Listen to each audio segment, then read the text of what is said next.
தேவனுடைய நாம மகிமைப்படுவதாக. நம்ம இந்த நாளிலே ஆண்டவருடைய வார்த்தைக்கு நேராக நம்ம கடந்து போகலாம்.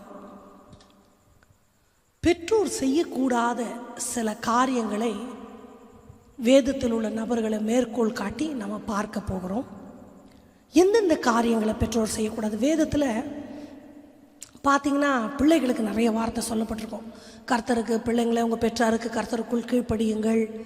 அப்புறம் பார்த்திங்கன்னா தகப்பனையும் தாயும் கனம் பண்ணுங்க, அவங்கள தூஷிக்கிறவர்களுடைய தீபம் காரிருளிலே அணைந்து போகும் அப்படின்னு. பெற்றவர்கள் பிள்ளைகளிடத்துல அப்படின்னு பார்த்தா அவங்களை கோவப்படுத்தாதீங்க அப்படின்னு ஒரு வசனம் மட்டும்தான் புதிய ஏற்பாட்டில். இந்த மாதிரி ஒரு சில வசனங்களை தான் நம்ம பார்க்க முடியும். ஆனால் வேதத்தில் சில பெற்றோர்கள் அவர்களுடைய பிள்ளைகள் ஆசீர்வதிக்கப்பட்ட ஒரு வாழ்க்கைக்குள்ளே இல்லாததை பார்க்கும் பொழுது நம்மளுக்கு அது மிகுந்த ஒரு நல்ல உதாரணமாய் நம்ம அதை பார்த்து அறிந்து கொள்ளக்கூடிய உதாரணங்களாய் அவைகள் நமக்கு இருக்கிறது. அல்லது பிள்ளைகள் வாழ்ந்து நன்றாய் அந்த பிள்ளைகளை வழி நடத்தின பெற்றோர்களை நம்ம பார்க்கும் பொழுது அதில் நம்ம பாடம் நிறைய கற்றுக்கொள்ளலாம். வேதத்தில் அப்படிப்பட்ட அநேக உதாரணங்கள் கொடுக்கப்பட்டிருக்கிறது. முக்கியமாக ஒரு காரியத்தை நான் உங்களுக்கு சொல்ல விரும்புகிறேன். இந்த பெற்றோர் பிள்ளைங்களை நீங்கள் கோவப்படுத்தாதீங்க அப்படின்ற வசனம் நமக்கு தெரியும். பெற்றோர் எப்படி பிள்ளைகளை கோவப்படுத்துவாங்கன்னு நான் நிறைய டைம் யோசித்துருக்கிறேன். நம்ம தான் பொதுவாக பிள்ளைங்க தான் பெற்றோரை கோவப்படுத்துவாங்க. அவங்க டென்ஷன் ஆகி அடி கொடுக்குற அளவுக்கு அவங்க ரொம்ப சேட்டை பண்ணுவாங்க. கொஞ்சம் வளரும்பொழுது கீழ்ப்படியாமல் இருப்பாங்க. ஆனால் அறியாமல் பெற்றோர் பிள்ளைகளை எப்படி கோவப்படுத்துகிறாங்கன்னு நான் யோசனை பண்ணி பார்த்தேன். பொதுவாக பார்த்திங்கன்னா நம்ம பிள்ளைகளுக்கு நல்ல நல்ல பெயர்களை வைப்போம்.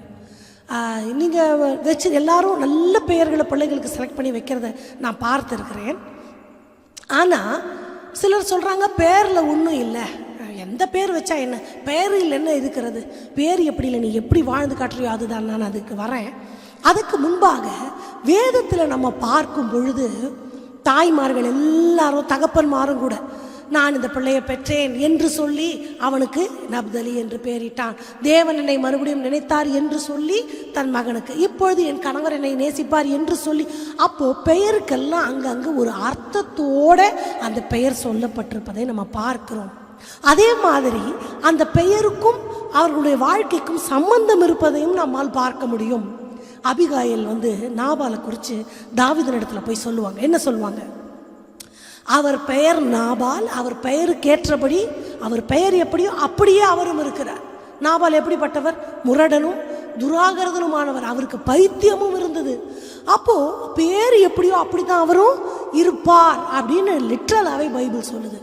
ஆனால் சில மனிதர்கள் பெயர்லலாம் ஒன்றும் இல்லை, எந்த பேரில் இருந்தால் என்ன, நீங்கள் பெயரை கூட நீங்கள் மாற்ற வேண்டாம், அப்படியே இருக்கட்டும் அப்படின்னு சொல்கிறதெல்லாம் நான் கேள்விப்பட்டிருக்கேன். நமது பெயர்கள் நல்ல பெயராக இருக்குமானால் பிரச்சனை இல்லை. ஆனால் நான் என்னோட பள்ளியில் படித்த ஒரு பொண்ணு பேர் வேம்பு. ஏன்னா அவங்க அம்மாவுக்கு ரொம்ப துக்கத்தில் இருக்கும்போது அந்த குழந்தை பிறந்ததுனால ரொம்ப கசப்பாக எனக்கு வாழ்க்கையே கசந்து போச்சுன்னு வேம்புன்னு பேர் வச்சாங்களாம். அப்படி சொல்லியிருக்காங்க. அப்புறம் கிராமங்களில் ஊழியங்களில் போகும்போது ஒரு பொண்ணுக்கு பேர் போதும் பெண்ணு. என்னன்னா அம்மாவுக்கு 10 பொம்பளை பிள்ளை, இந்த பொண்ணு 11வது பிள்ளை. இனிமேல் எனக்கு பொண்ணே வேணான்னு பொண்ணுக்கு பேர் போதும் பொண்ணு, பையன் பிறக்கணுமா அடுத்து. அப்போது என்ன பேர் வேணால் வச்சுக்கலான்னு சொல்ல முடியாதே. வேண்டா வெறுப்புக்கு பிள்ளை பெற்று காண்டா முருகன் பேர் வச்சான்னு ஒரு பழமொழி சொல்லுவாங்க. அந்த மாதிரி பேர் அப்படி வைக்கணும்னா சாத்தான் குட்டின்னு பேர் வைக்க முடியுமா? லூசிஃபர்னு பேர் வைக்க முடியுமா? கண்டிப்பாக முடியாது. நம்ம பிள்ளைகளுக்கு ரொம்ப ஜெபித்து பரிசுத்தவான்களுடைய பெயரை சூட்டுவது மிகவும் அவசியம். நம்ம எல்லாருமே ஒரு நல்ல பேரை தான் பிள்ளைகளுக்கு வச்சுருப்போம். ஆனால் அதுவல்ல விஷயம். அதுக்கு மேலே ஒரு நிக்நேம் நம்ம வச்சுப்போம். என்ன சொல்லுவோம்? ஆமாம், மூட்டைக்கண்ணை, அப்புறம் மொட்டை தலை, ஏதாவது ஒன்று அவங்களுடைய தோற்றத்தை வைத்தோ அவர்களுடைய சுபாவத்தை வைத்தோ அவர்களுக்கு ஒரு ஒரு ஒரு பட்டப்பெயர்னு நம்ம சொல்லுவோம் தமிழில். ஒரு நிக்நேம் வச்சு அவங்கள நம்ம கூப்பிடுறது நமக்கு வழக்கம். சில பேர் அப்படி பேர் வைக்கிறதுல ரொம்ப கை தேர்ந்தவங்களாக இருப்பாங்க, ரொம்ப ஆப்டாக இருக்கும். அந்த பேரை சொல்லி கூப்பிட்டோன்னே கூடி இருக்கிறவங்க எல்லாம் சிரிச்சிருவாங்க. ரொம்ப சந்தோஷமாக நம்ம ரொம்ப பெரிய நகைச்சுவை பண்ண மாதிரி அவார்டு வாங்கின மாதிரி உட்கார்ந்துருப்பாங்க. ஆனால் நம்ம சொல்லுகிற அந்த வார்த்தை அந்த பிள்ளையினுடைய இருதயத்தை பாதிக்கும் அப்படின்றத எல்லாரும் உணர்றமான்னு எனக்கு தெரியலை. அநேக பிள்ளைகளுக்கு, அதுவும் முக்கியமாக பெண் பிள்ளைகள்னா பெற்றோர் ரொம்ப கவனமாக இருக்கணும். யாராவது அப்படி டீஸ் பண்ணால் கூட நீங்கள் அதை கண்டிக்கணும், அப்படி சொல்லாதீங்கன்னு. ஏன்னா அது பிள்ளைகளுடைய இருதயத்தை பாதிக்கும். பொதுவாக அதை வந்து அவங்க மைண்ட் பண்ணாத கேரக்டராக கூட இருப்பாங்க.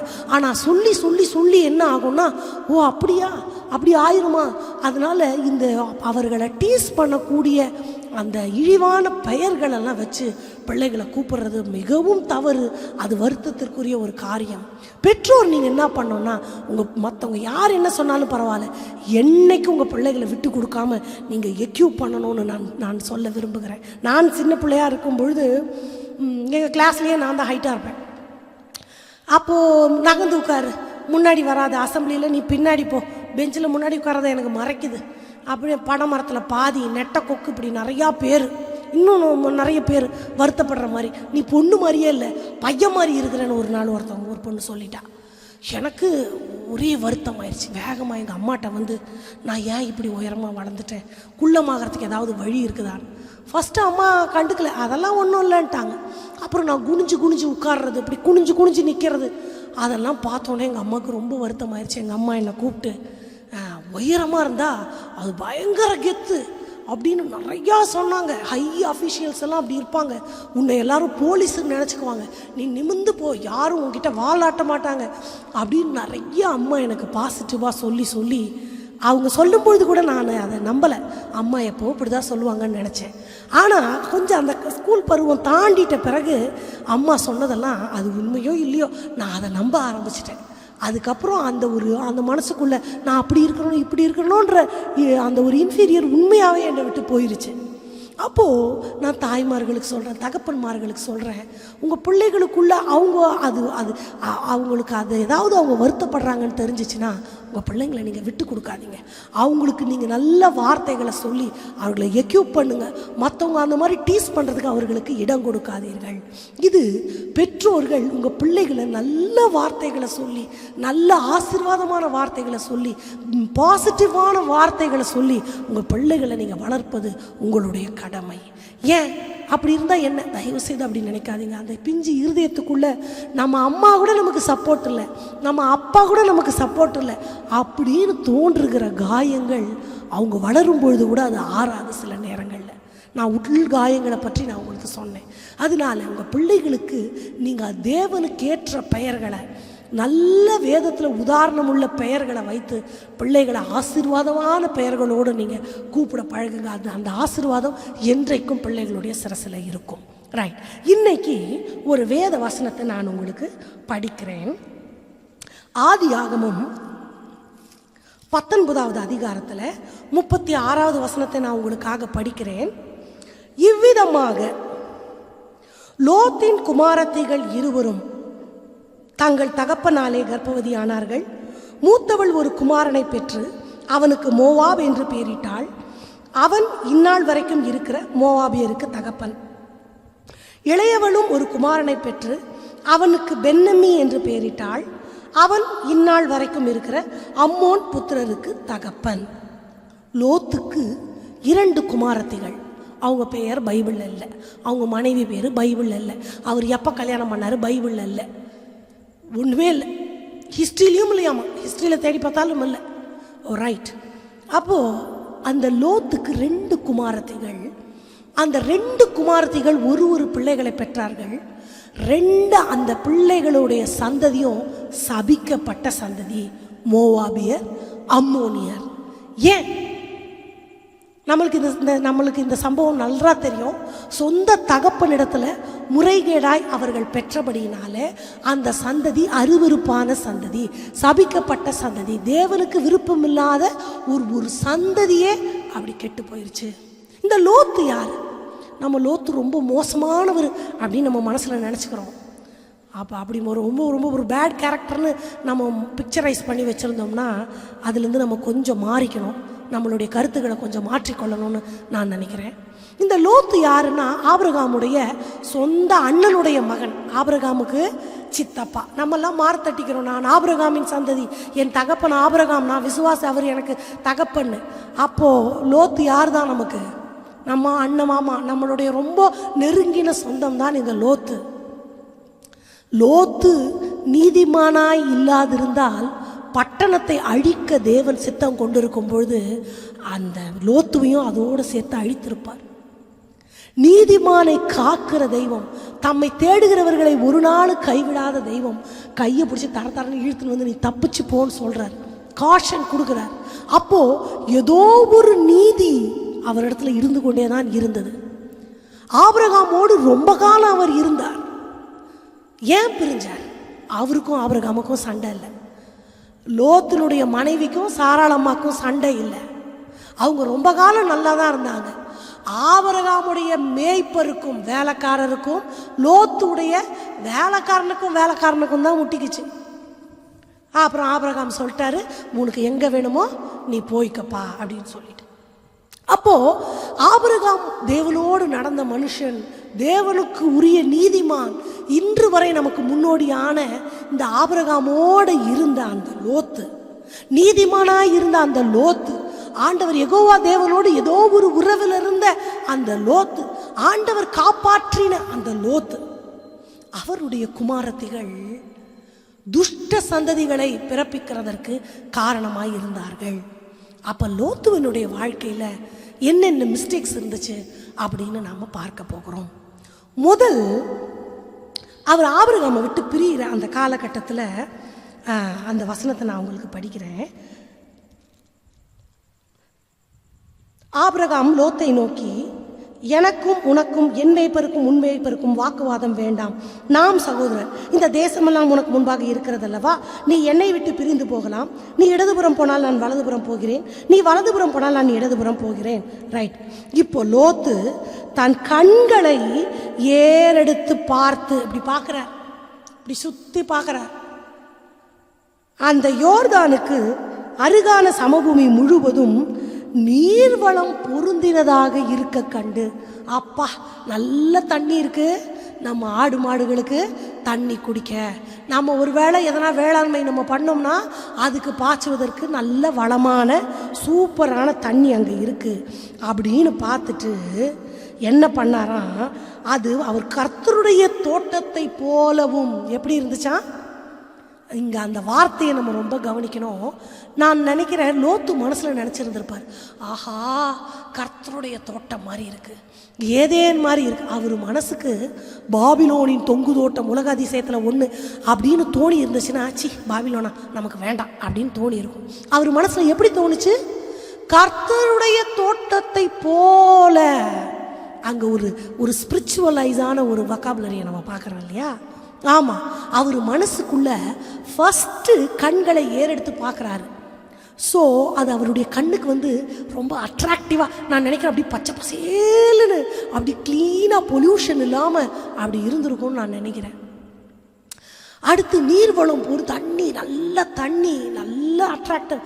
ரொம்ப இன்னொன்று சோதோம் கொமரா அது ரொம்ப சிட்டி, பாவம் பயங்கரமாக பெருகின இடம். ஆனால் நீர்வளம் பொருதினதாக இருக்க கண்டு முதல்ல அவர் கண் பார்வையில் அவருக்கு ஒரு அட்ராக்டிவ், அதாவது பார்வைக்கு இன்பமும் புசிப்புக்கு நலமுமாய் அப்படின்னு நம்ம படிக்கிறோம். ஆனால் நிஜ வாழ்க்கையில் பார்த்தீங்கன்னா நிறைய ஆகாரங்கள் பார்வைக்கு இன்பமாக இருக்கும், ஆனால் புசிப்புக்கு உகந்ததாக இருக்காது. வீட்டு சாப்பாடு பார்வைக்கு கொஞ்சம் சுமாராக தான் இருக்கும், ஆனால் புசிப்புக்கு மிகவும் ஏற்றதாக இருக்கும். ஆனால் இவர் பார்த்த அந்த பூமி பார்வைக்கு இன்பமாய் இருந்தது, ஆனால் அவர் வாழ்க்கைக்கு ஏற்புடையதாய் இல்லை. இதே காரியத்தை சிம்சோனுடைய வாழ்க்கையில் பார்க்கலாம். அவர் பார்த்த ஒரு பெண் டெலிலா, பார்வைக்கு அழகுள்ளவள், அவள் என் கண்களுக்கு இன்பமாய் இருக்கிறாள், ஆனால் வாழ்க்கைக்கு அவள் உகந்தவளா? மனைவி என்ன தெரியுமா பண்ணுவா, தான் புருஷனை காப்பாற்றணும்னு நினைப்பா. தான் உயிரை கொடுத்து கூட புருஷனை காப்பாற்றணும். தனக்கு நல்ல சாப்பாடு இருந்தால் கூட புருஷன் முதல்ல சாப்பிட்டும் எடுத்து வைப்பா. ஆனால் தான் கட்டிக்க போகிற கணவனையே காட்டி கொடுத்தவள் ஆயிற்றே டெலிலா. அப்போ அவள் பார்வைக்கு இன்பமாய் இருக்கிறாள், வாழ்க்கைக்கு உகந்தவள் அல்ல. ஏன்? சிம்சோன் நசரேய விரதம் கொண்டவர். அவர் செத்து போனதெல்லாம் அவர் புசிக்கக்கூடாது. நசரேயர்களுக்குன்னு நிறைய ரெஸ்ட்ரிக்ஷன் இருக்குது, அவங்க அப்படித்தான் வாழணும். சவரகன் கத்தி தலையில் படக்கூடாது, அதே மாதிரி தீட்டுள்ளதை அவங்க சாப்பிடக்கூடாது. இவர் கிழிச்சு போட்ட சிங்கத்துக்குள்ள அந்த எலும்பு கூட்டில் அந்த ஒரு தேன் கூடு கட்டியிருக்கு.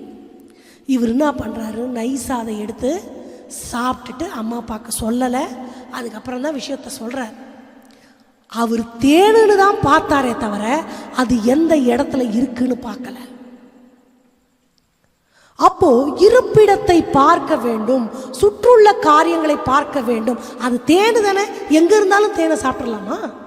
அட தேனு, தேனு கண்களை தெளிவிக்கும். வசனத்தை தேனுக்கு தான் ஒப்பிட்டு இருக்கிறாங்க. சாப்பிட்டது தப்பா? சாப்பிட்டது தப்பு இல்லை, எந்த இடத்துல இருக்கு. அப்போ அதை ஒரு பழமொழி சொல்லுவாங்க, கண்ணுக்கு அழகான காரியத்தில் நின்று கவனிக்க வேண்டும். ஆங்கிலத்தில் all that glitters is not gold அப்படின்னு சொல்லுவாங்க. அப்போ ரொம்ப ரொம்ப அட்ராக்டிவாக இருக்குன்னா உடனே ஆண்டவர் பிள்ளைக்கு ஒரு அலாரம் அடிக்கணும். ஏய் பி கேர்ஃபுல், ரொம்ப அட்ராக்டிவாக இருக்கா, ஒரு நிமிஷம் யோசி. அவர் பார்வைக்கு அது ஏற்புடையது என்பதை பார்த்த உடனே அவர் மனசுக்குள்ள ஒரு வார்த்தை வருது, எப்படி? கர்த்தருடைய தோட்டத்தை போல. அப்போ அவர் ஸ்பிரிச்சுவல் மேன் அப்படின்றது பிசாசுக்கு தெரியும். அப்போ பாபிலோன மாதிரி இருக்குன்னா அதை கேட்டவனே ஐயோ சாமி இது ஆண்டவர் வேண்டாம் வேண்டாம் வேண்டாம் போயிடலாம். அப்போ கர்த்தருடைய தோட்டத்தை போல பிசாசு ஏதேன் தோட்டத்துக்குள்ள வரும்பொழுது அந்த பழத்தை காமிச்சு உங்க கண்களை தெளிவிக்கும்.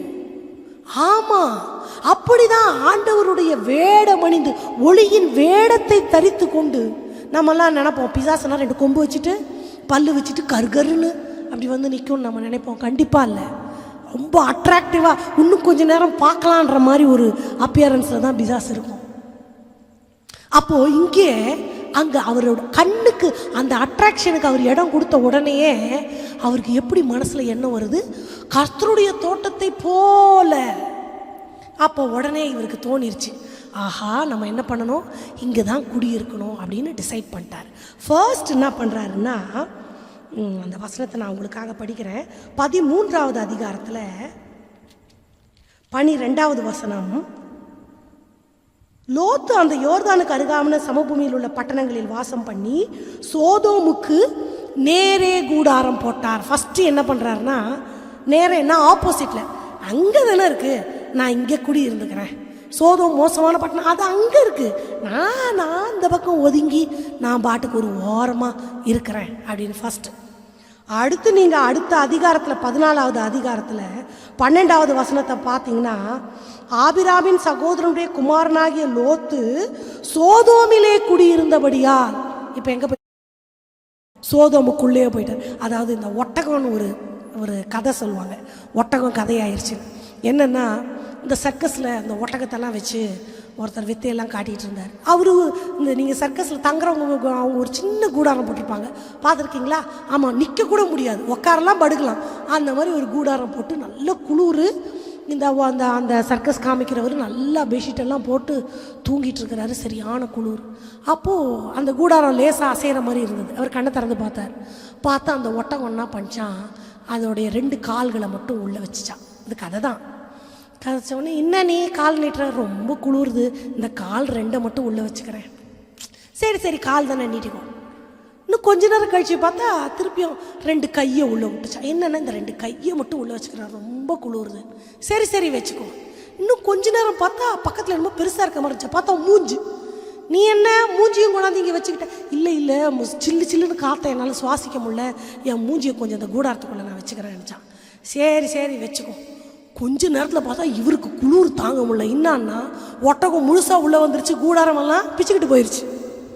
அதான் கொஞ்சம் இடம் கொடுத்தா மொத்தம். அதே மாதிரி என்ன பண்ணுறாருன்னா, முதல்ல சோதோமுக்கு எதிர இருக்கிறாரு.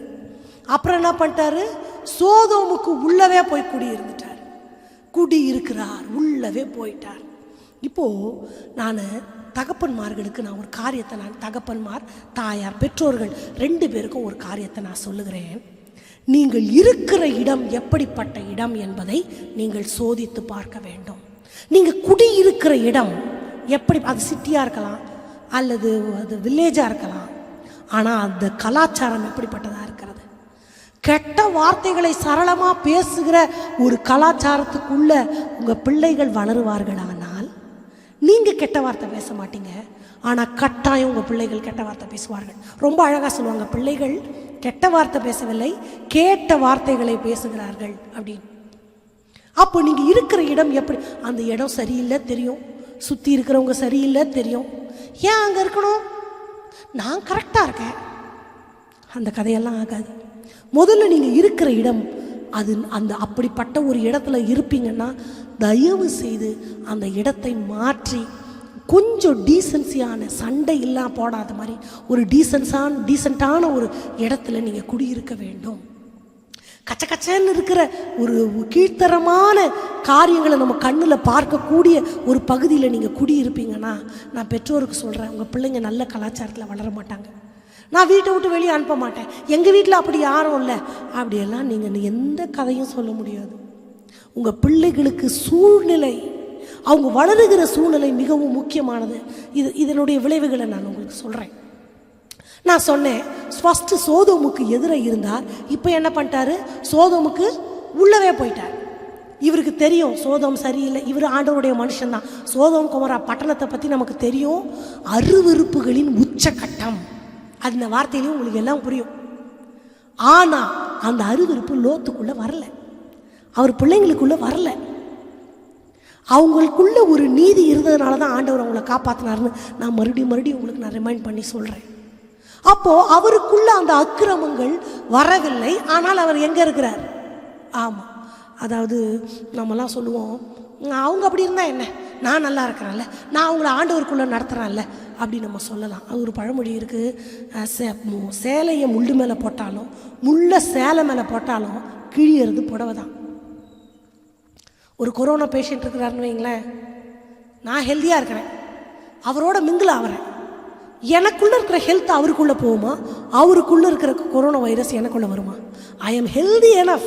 நான் எப்படி தெரியுமா இருக்கேன், என்னோட பாடியோட மெட்டபாலிசம் என்ன தெரியுமா, ஆமாம் என்னோட ஹைட் என்ன தெரியுமா, வெயிட் என்ன தெரியுமா, எனக்கு இது வரைக்கும் ஒரு வியாதி என்ன வேணா இருக்கட்டும், எவ்வளோ வேணா உங்களை பற்றி பாசிட்டிவான ரிப்போர்ட்டை எவ்வளோ பெரிய டாக்டர் வேணா கொடுக்கட்டும், போங்களேன் ஒரு நோயாளியோட.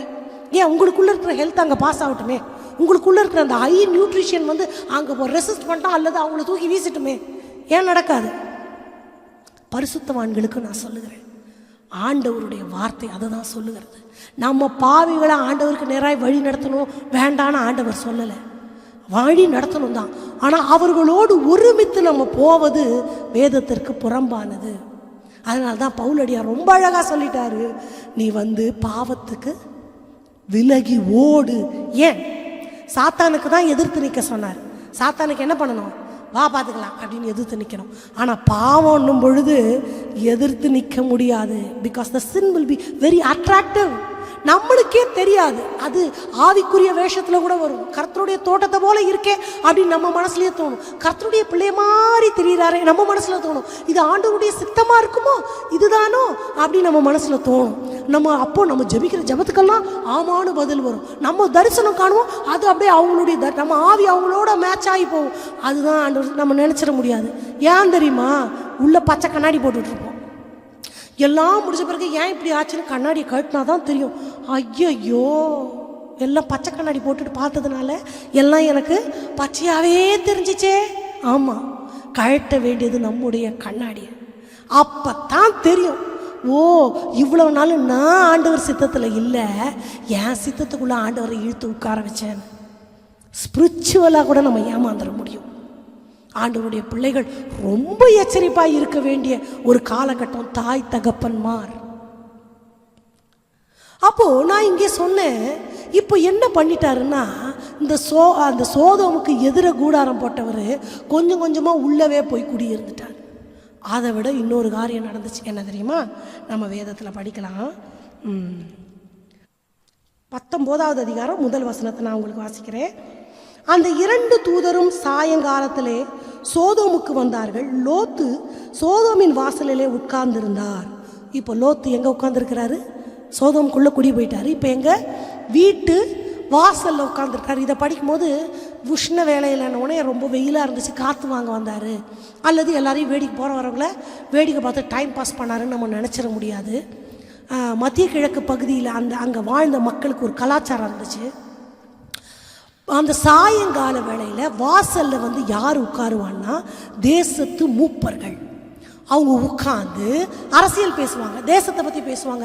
என்ன பண்ணலாம் தேசத்துக்கு, அது என்ன பண்ணலாம், இதே என்ன பண்ணலாம், தேசத்தை குறித்த காரியங்களை பேசுவாங்க. அப்போது இது என்ன சொல்லுதுன்னா, லோத்து தேசத்து மூப்பர்களில் ஒருவர். அவருக்கு என்ன பண்ணியிருக்கு, ஒரு பதவி இருந்திருக்குது. இப்போது இந்த பதவின்னு ஒன்று வந்துருச்சுன்னா அவர் வெளியே போகவே முடியாது. சும்மா குடியிருந்தா கூட என்ன பண்ணலாம், தப்பிச்சு போய்க்கலாம். அப்போது அவருக்கு பதவின்னு ஒன்று கிடச்சிருச்சுன்னா என்ன ஆகும், அவர் அதிலிருந்து விலக வாய்ப்பு. இந்த பதவி எப்படி கிடச்சிருக்கோன்னு ஒரு ஊழியக்காரர் சொன்னது எனக்கு நினைவுக்கு வருகிறது. லோத்து சோதோம் குமராவுக்கு குடும்பத்தோட போய் அங்கே குடியேறுகிறார். குடியேறும்பொழுது என்ன ஆகுதுன்னா, அந்த ஊர்க்காரங்களுக்கு யாரோ ஒரு வெளியூர்லேருந்து ஒருத்தர் ஒரு பரதேசி வந்திருக்கிறார், அவ்வளவுதான். அதுக்கு மேலே எந்த அண்டர்ஸ்டாண்டிங்கும் இருந்திருக்காது. ஆனால் இந்த ஒரு பிரச்சனைன்னு வரும்பொழுது சோதோமின் ராஜாவுக்கு பிரச்சனை வருது. அப்போது என்ன பண்ணுறாங்கன்னா, அந்த பிரச்சனையில் லோத்துவும் பாதிக்கப்படுகிறார். அப்போது ஆபிரகாம் என்ன பண்ணுறாருன்னா, வல்ல ஆட்களோட வந்து அந்த பிரச்சனையில் ஒரு ஹீரோ மாதிரி வந்து அவங்கள வந்து ப்ரொடெக்ட் பண்ணுறாரு. அப்போது இந்த ராஜா நினச்சிருப்பாராம், ஓ இவன் ஒன்றும் இல்லாதவன் நம்ம நினச்சோம், பரதேசி மாதிரி நினச்சோம். ஆனால் வந்து பரதேசினா வெளி தேசத்துலேருந்து வந்தவர்னு நம்ம நினச்சோம். ஆனால் இவருக்கும் பெரிய ஆளுகளோட சம்மந்தமெல்லாம் இருக்கு போல், இவருக்கும் வெயிட் இருக்கு போல் அப்படின்னு நினச்சி ஒருவேளை லோத்துக்கு அந்த பதவியை கொடுத்துருக்கலாம் அப்படின்னு ஒரு ஊழியக்காரர் சொல்கிறார். அப்போது ஒருவேளை அப்படி கூட கொடுத்துருந்துருக்கலாம். அப்போது இப்போ வந்து லோத்துக்கு இந்த பதவி கிடச்சிருச்சு. இந்த பதவி கிடைச்ச உடனே என்ன பண்ண முடியாது, விலகவே முடியாது. நான் சொல்லுகிறேன், பதவியை காண்பித்து வருகிற பகட்டு கூட நமக்கு ஆபத்து தான். சிலர் நம்ம சபைகளை விட்டு கூட போகிறத நான் பார்த்துருக்குறேன். இங்கே விசுவாசியாக தானே இருக்கிறோம், அங்கே போனால் ஊழியம் செய்யலாமே. இங்கே நம்ம வெறும் உட்காந்து கை தட்டிட்டு தானே இருக்கிறோம், அங்கே போனால் நம்ம பிரசங்கம் பண்ணலாமே. ஊழியம் செய்வது எல்லாம் ஆண்டவருடைய சித்தம் இல்லைன்னு சொல்லலை. ஆனால் அதற்கென்று ஆண்டவர் ஒரு காலத்தை நியமித்திருக்கிறார். அவர் சித்தப்படி, அவர் நியமித்தபடி அந்த பாதையில் ஓடும்பொழுது தான் அது நமக்கு நிலைக்கும், அது நமக்கு ஆசீர்வாதமாக இருக்கும்.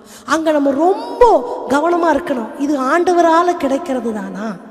நான் முதலே சொன்னேன், நம்ம பார்வைக்கு அது பகட்டாக தான் இருக்கும், நம்ம பார்வைக்கு அது ரொம்ப அட்ராக்டிவாக இருக்கும். இது ஆண்டவர் சித்தம் அப்படி தான் நம்ம மனசுக்கு தெரியும். இது சுயமாக நான் சிந்திக்கிறேன், இது சாத்தான் வந்து என் காதலை சொல்லுது அப்படின்னு டெலிபரேட்டாக நமக்கு தெரிஞ்சிச்சுன்னா கண்டிப்பாக நம்ம செய்ய மாட்டோம். அதனால் நம்ம மனசே சில நேரத்தில் அது மாறி இது ஆண்டவருடைய சித்தம் தான், இது ஆண்டவருடைய சத்தம், ஆண்டவர் தான் பேசுகிறார், அந்த வார்த்தைக்கு கீழ்ப்படிவோம். நான் முதலே சொன்ன மாதிரி எல்லாமே நமக்கு கிரீன் சிக்னலாக தான் நம்ம கண்ணுக்கு தெரியும். அப்புறம் ஒரு பதவின்னு ஒன்று வந்த உடனே ஆண்டவர் எனக்கு கொடுத்த பதவி, இதில் விட்டு நம்ம அதுக்கப்புறம் நம்ம வெளியே வரணும்னு நினச்சா கூட வர முடியாத ஒரு பாண்டேஜ் அது அப்படிங்கிறது நமக்கு தெரியாது.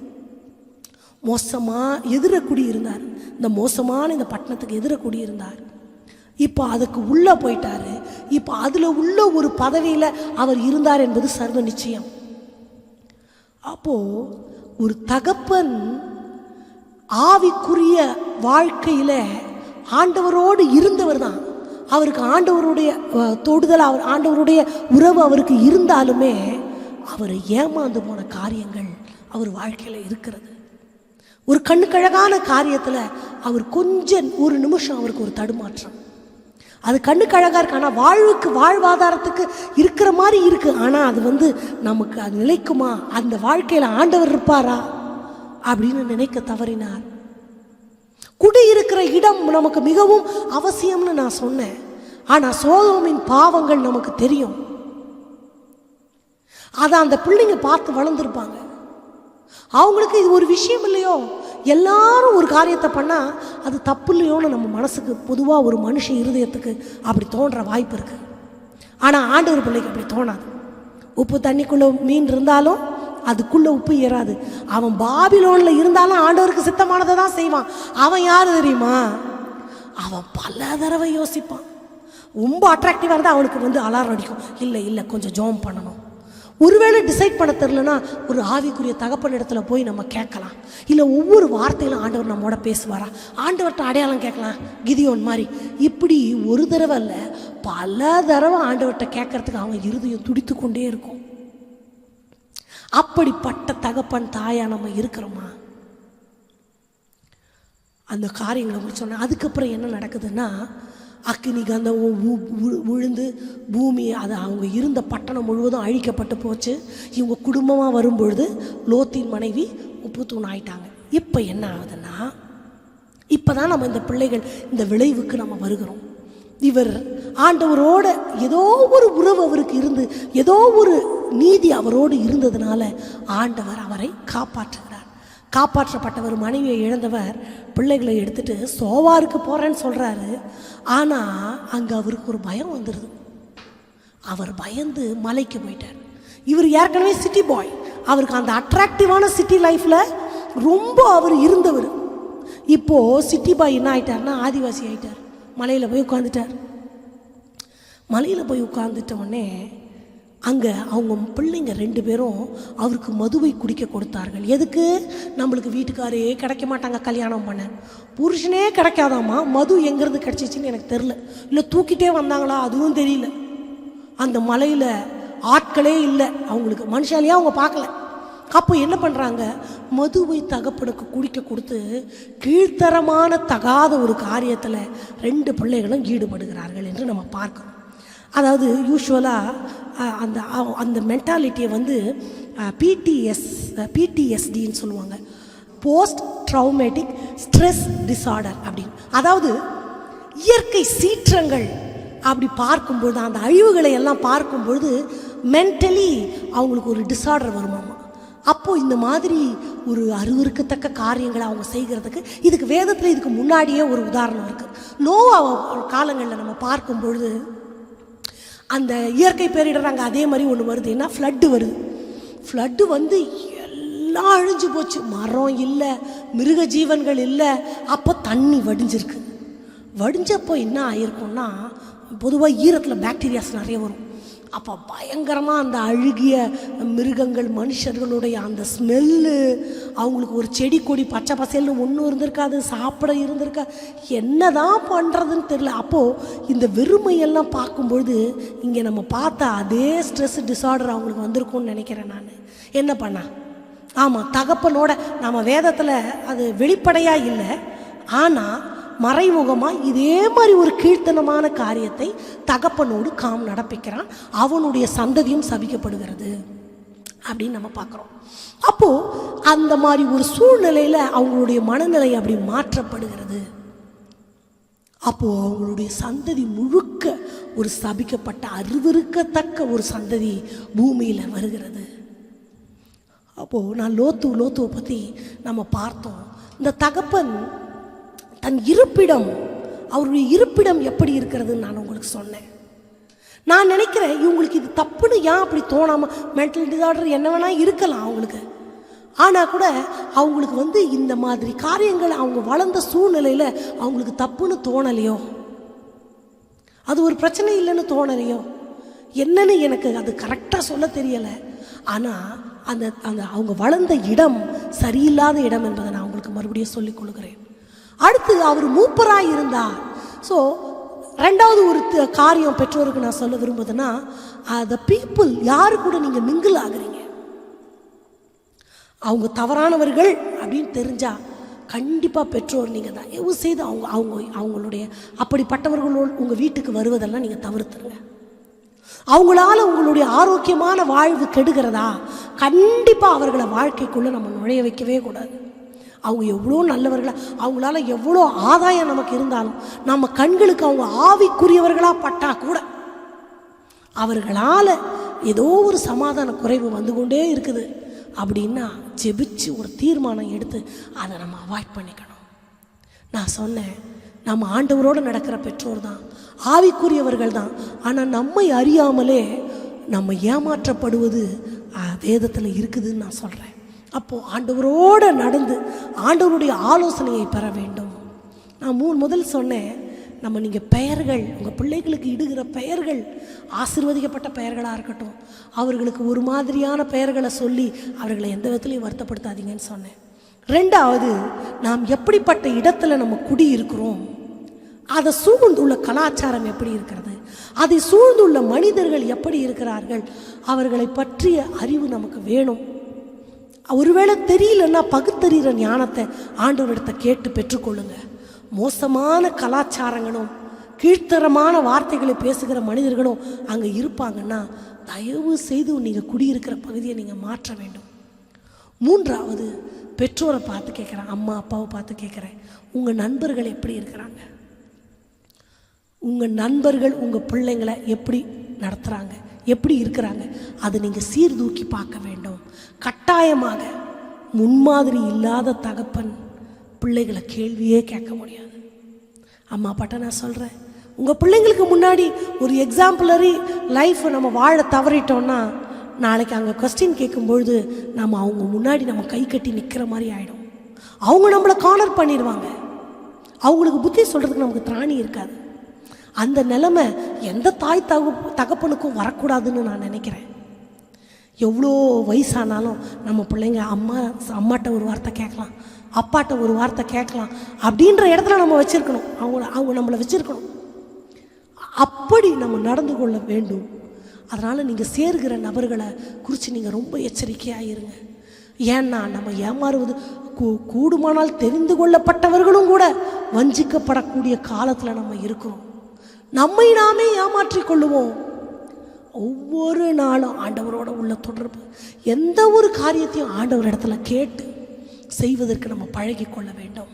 நமது பிள்ளைகளை வருத்தப்படுத்தாத, நமது பிள்ளைகளை கோபப்படுத்தாத பெற்றோராய், அவர்களுக்கு முன்னுதாரணம் காட்டுகிற பெற்றோராய் நீங்களும் நானும் வாழும்படி ஆண்டவர் கிருபை செய்வார். எல்லாரும் நம்ம கண்களை மூடி ஆண்டவரை நோக்கி பார்க்கலாம். ஆண்டவரே, எந்த விதத்துலையும் எங்கள் பிள்ளைங்களுக்கு நாங்கள் ஒரு தவறான உதாரணத்தை இந்த உலகத்தில் வைத்திடக்கூடாதுப்பா. அவங்களுக்கு எங்கள் மேலே வெறுப்பு வர அளவுக்கு நாங்கள் நடந்துடக்கூடாதுப்பா.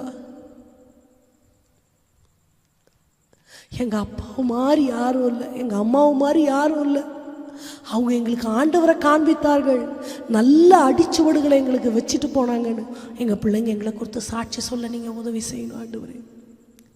இந்த வார்த்தையை கேட்கும் பொழுது, ஆமாம் நான் குடியிருக்கிற இடம்தான், நீங்கள் சொல்கிறது ரைட்டு தான், நான் முதல்ல அதை நான் மாற்றணும்னு உங்கள் பிள்ளைங்க நினைப்பாங்கன்னா அவங்களுக்கு அப்படிப்பட்ட சூழ்நிலையை நீங்கள் ஏற்படுத்தி தரணும்பா. நல்ல மனிதர்களை உங்கள் பிள்ளைங்களுக்கு நீங்கள் தரணும். துஷ்ட மனிதர்களை அவங்க வாழ்க்கையில் குறுக்கிடக்கூடாதுப்பா. தகப்பன்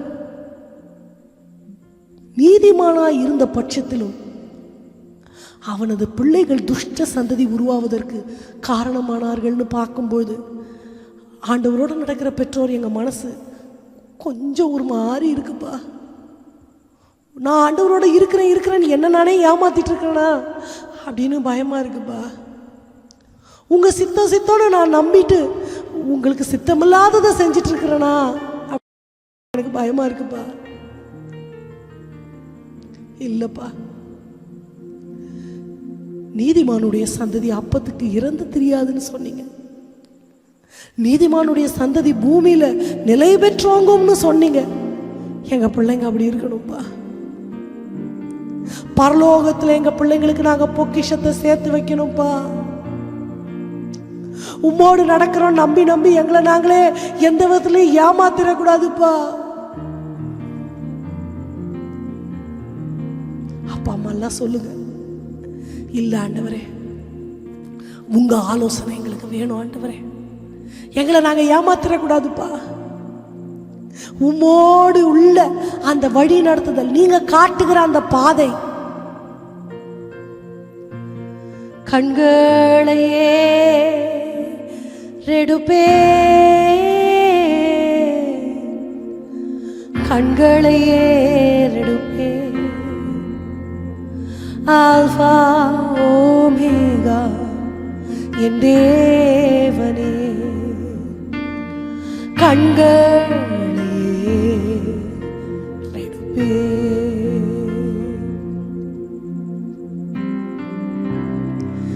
அம்மா அப்பாக்கு நான் மறுபடியும் சொல்றேன், ஆண்டவர் சித்தத்தெல்லாம் அப்படி டக்குன்னு அறிஞ்சு கொள்றது அவ்வளோ ஈஸி இல்லாமா.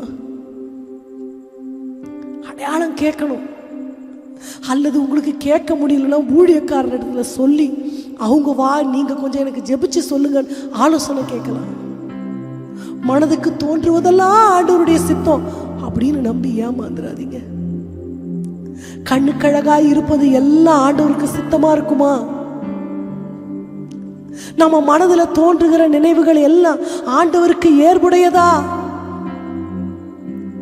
ஆண்டவரோடையே நடந்து ஆண்டவர் வார்த்தைகளையே நம்பி, ஆனா பிள்ளைகளை துஷ்ட சந்ததி உருவாக ஒப்பு கொடுத்த தகப்பனை போல இதை கேட்கிற நம்ம யாருமே இருந்துடக்கூடாது. என் பிள்ளைங்க வாழ்ந்திருக்கணும், என் பிள்ளைங்க ஆண்டவருக்கு ஏற்றவங்களா இருக்கணும், அவங்களுடைய சந்ததி பூமியில இருக்கணும். ஆண்டவர் வருகை தாமதிக்குமானா என்னை விட ஒருபடி என் பிள்ளைங்க வாழ்க்கையில உயரணும். ஒருபடி இல்லை, பலபடி. நான் ஆண்டவரை தேடின தேடலை விட என் பிள்ளைங்க இன்னும் அதிகமா தேடணும். நான் ஏமாற்றப்பட்டுறக்கூடாது, என்னை நானே ஏமாற்றிக் கொள்ளக்கூடாது. ஆவிக்குரிய போர்வையில வந்தா கூட அது நான் நம்ப கூடாது. தேவ தூதனே இறங்கி வந்து ஒரு தவறான காரியத்தை சொன்னா கூட இனம் கண்டு கொள்ளுகிற அந்த ஒரு சாமர்த்தியம் புறாவை போல நம்ம பேதைகளாய் இருந்தாலும் சர்ப்பத்தை போல வினா உள்ளவர்களா இருக்கணும்னு ஆண்டவர் சொல்றார். அது ஆலயமா இருந்தா கூட உங்களை ஆண்டவரை விட்டு பிரிக்கிற பதவிகள் உங்களுக்கு வேண்டாம். ஊழியக்காரன் இருதயத்தை விட்டு தூர போகிற மாதிரி எந்த காரியங்களும் நமக்கு வேண்டாம். ஊழியன்ற பேர்ல வந்தா கூட அது ஆண்டவர் நியமித்த நேரம் தானா, இது ஆண்டவர் சொல்லிதான் நான் செய்கிறேனா, இந்த காரியம் ஆண்டவரை விட்டு என்னை பிரிக்குதா அப்படின்னு ஒரு நிமிஷம் சீர்தூக்கி பார்க்க வேண்டும். ஆண்டவரோடு நடக்கிற பெற்றோருக்கு சொல்லுகிறேன், உங்களை எப்படி ஏமாற்ற வேண்டும் என்பது பிசாசுக்கு ரொம்ப நல்லா தெரியும். ஆண்டவருடைய வழிநடத்துதல் வேணும். இப்ப எல்லாரும் என் கண்களை உண்மை நோக்கி ஏறெடுக்கிற ஆண்டவரே, நீங்க சொன்னா மட்டும்தான் நான் செய்வேன்ப்பா. அவசரப்பட்டு எந்த தீர்மானமும் நான் எடுக்க மாட்டேன். கர்த்தருடைய தோட்டத்தை போலதெல்லாம் இருந்தது லோத்துவின் கண்களுக்கு. சோதோம் ஏன் அது அழிஞ்சது? அங்க அவருக்கு நல்ல பதவி கிடைச்சு அவரை மூப்பராதான வச்சாங்க. ஏன் அந்த பதவி அவருக்கு நிலைக்கல? அந்த சிட்டி லைஃப் அவருக்கு நிரந்தரமா இல்லாம அங்க வாழறதுக்கு நல்லா இருக்கு, தண்ணி இருக்கு, எல்லாம் இருக்குன்னு தானே பார்த்து போனாரு. ஏன் நிலைக்காம திருப்பியும் ஆதிவாசி மாதிரி மலையில போய் உட்கார்ந்தாரு? யோசிச்சு ஆண்டவரோட நடந்து அவருடைய வழி நடத்துதல், அவர் சத்தத்தை கேட்கிற அந்த அனுபவம். இப்ப சொல்லலாம், இல்லப்பா இல்லப்பா அப்படி என் இருதயத்தை நான் ஏமாற்றத்துக்கு விடவே மாட்டேன். என் மனசுக்கு பிடிச்சா கூட வேண்டாப்பா, உங்களுக்கு எது பிடிக்குமோ அதுதான் எனக்கு வேணும்ப்பா. என் இஷ்டத்துக்கு என்னை ஒப்பு கொடுத்துடாதீங்கப்பா, என்னை நீங்க ஆளுக செய்யுங்கப்பா. வேணாப்பா, அப்படிப்பட்ட ஐஸ்வர்யம் எனக்கு வேணாம், அப்படிப்பட்ட பதவி எனக்கு வேணாம், அப்படிப்பட்ட பணம் எனக்கு வேணாம், அப்படிப்பட்ட ஒரு பொண்ணு என் குடும்பத்துக்கு மருமகளா வேணாம், அப்படிப்பட்ட உங்க சித்தமில்லாத ஒரு மருமக அவர் எவ்வளவு நல்லவரா இருந்தா கூட உங்களுக்கு சித்தமா இல்லைன்னா அவர் எங்களுக்கு வேணாம். நீங்க விரும்புகிறது அது ஆரம்பம் அற்பமா கூட இருக்கலாம், ஆனா முடிவு சம்பூர்ணமா இருக்கும். ஒரு காரியத்தின் முடிவு தான் அதனுடைய வெற்றி, ஆரம்பம் அல்ல. அது ஆண்டவரோட இருந்து எடுக்கிற தீர்மானத்துல இருக்கு. உங்க பிள்ளைங்களுடைய எதிர்காலம் எல்லாவற்றையும் ஆண்டவர் கையில ஒப்பு கொடுத்து, இந்த வெளிச்சம் நமக்கு வந்தா நம்ம பிள்ளைங்களுக்கும் வந்துடும். அர்ப்பணிப்பு நமக்குள்ள, தகப்பனின் அர்ப்பணிப்பு தான் பிள்ளைங்களுக்குள்ள. நான் அது ஒரு நாளைக்கு முன்னாடி உள்ள வார்த்தைகளே நான் உங்களுக்கு சொல்லி இருக்கிறேன். நீங்க பண்ணுங்க பிரதிஷ்டை, அம்மா அப்பா பண்ணுங்க. தேவ தூதன் ரூபத்துல வந்தா கூட நீங்க ஓகே சொன்னாதான் ஓகேப்பா. பாஸ்டர் ரூபத்துல வந்தா கூட நீங்க சொன்னாதான் ஓகேப்பா. ஆண்டவருக்கும் எனக்கும் இருக்கிற அந்த உறவுல யாருமே நுழைய முடியாது. அப்படி ஒரு உறவு. இப்ப சொல்லாமா, கண்களையே ரெடுப்பே, கண்களையே ரெடுப்பே, அல்வா ஓமேகா என் தேவனே, கண்களையே ரெடுப்பே, கண்களை ஏறெடுப்பே, கண்களை ஏறெடுப்பே. ஆல்பா ஓமேகா என் தேவனே, கண்களையே எடுப்பே. என் மனசுக்கு பிடிச்சது உங்களை விட்டு என்ன பிரிக்காதுப்பா. பல நாளா நான் ஏங்கிட்டு இருந்தது என் கை கிட்ட வந்தா கூட ஒரு நிமிஷம் ஒதுக்கி வச்சுட்டு நான் உங்களை பார்ப்பேன்ப்பா. நீங்க சிக்னல் கொடுத்தாதான், இல்லைன்னா வேணாப்பா. அப்ளிகேஷன் ஃபார்ம் எல்லாம் நான் எழுதி சைனுக்கு உங்ககிட்ட வந்து நீட்லப்பா. நீங்களே ஃபில் பண்ணுங்க, நீங்களே சைன் போட்டு தாங்க. அதுதான் எனக்கு நிரந்தரம்பா. நீங்க போதும் ஆண்டவரே, உங்க சமூகம் போதும் ஆண்டவரே.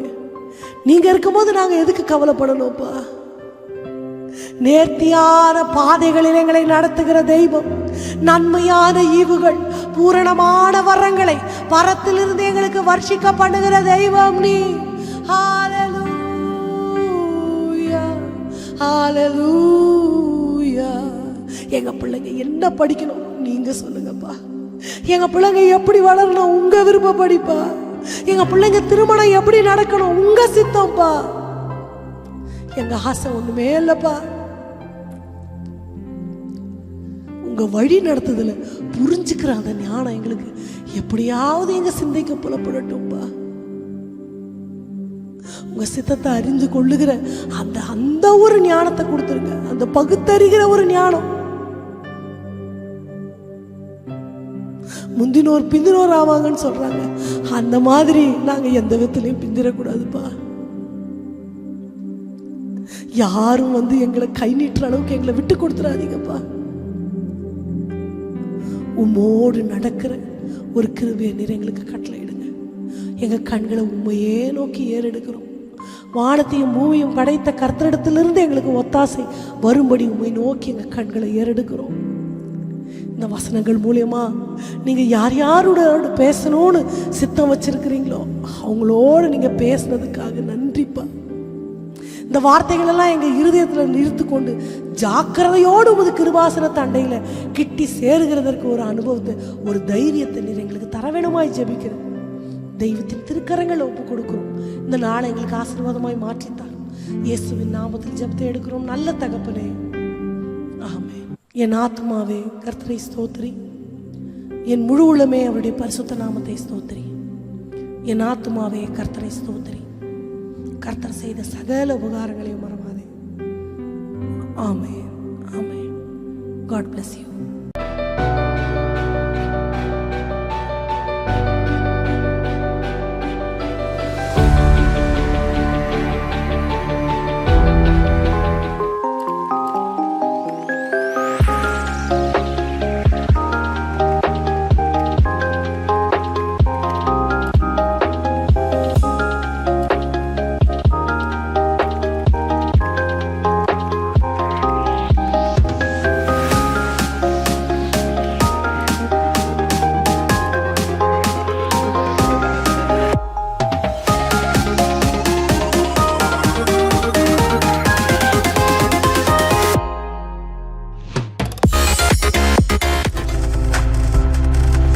நீங்கள் பார்த்து கொண்டிருப்பது உங்கள் ஜாய் டிவி. உங்கள் துக்கம் சந்தோஷமாய் மாறும்.